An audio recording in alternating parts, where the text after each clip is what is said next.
Henrik Amilon, Senior Research Analyst at Sparinvest. You have published a research report on the behavior of value versus growth stocks during times of recession. Can you enlighten us on the main conclusions of your work? Yes, one conclusion is that value stocks, that's stocks with a low price book, they are hurt more when you move into a recession than growth stocks. Growth stocks is stocks with expensive stocks with a high price book. But the other side of the coin is that value stocks are doing better when you move out of recessions, when times get better. But this extra recession risk that you can say that value stocks carry doesn't make up for the absolute fantastic behavior that or performance that value stocks has had over the last 8 years. With the US data starting in 1926, covering more than 15 recessions, a portfolio of value stocks has developed more than 10 times better than a portfolio consisting of growth stocks. And that is quite a difference. But what are the explanations of the pattern that you've seen in your research? Well, first, I'm not the only one that has done research on this. I'm just following what many leading academics have been trying to find for explanations. One is, you can call it the risk story. And that means that value firms are more capital intensive. They have a larger workforce, they have more manufacturing plants, and so on. And they are more sensitive to poor economic conditions and low economic demand than, for instance, growth stocks, which more easily can adjust their production plans.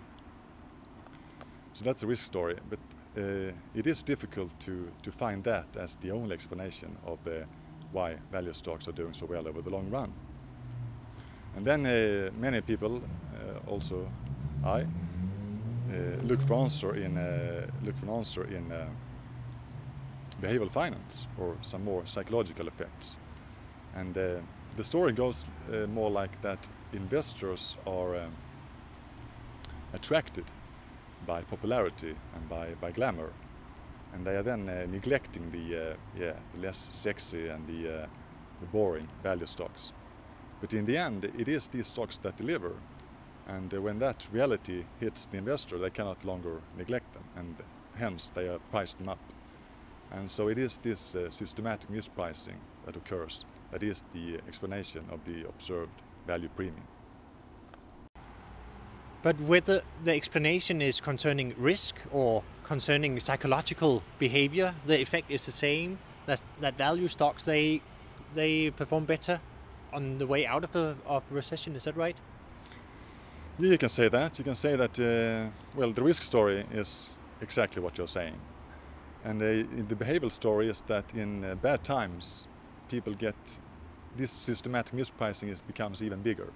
I mean, you get more risk averse and you clinch to the stocks, the names that you know, and that is not often the value stocks. But when you move out of the recession and conditions improve, you then can have your risk appetite increases and you move into the value stocks.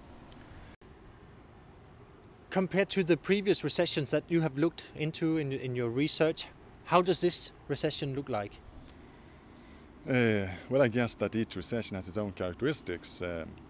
This one is particularly severe because you have an economic and a financial meltdown in combination.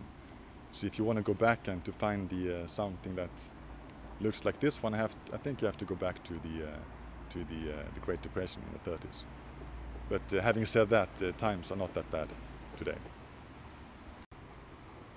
What would you say is the key lesson that investors of today can learn from the recessions of the past? Well, not just recession from the past, but looking at the history from like 80 years back. I mean, there is a clear case.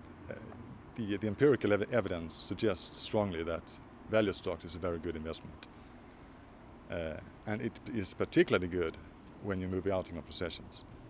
So if that is where we are today, I mean, then it's hard to find a better pricing.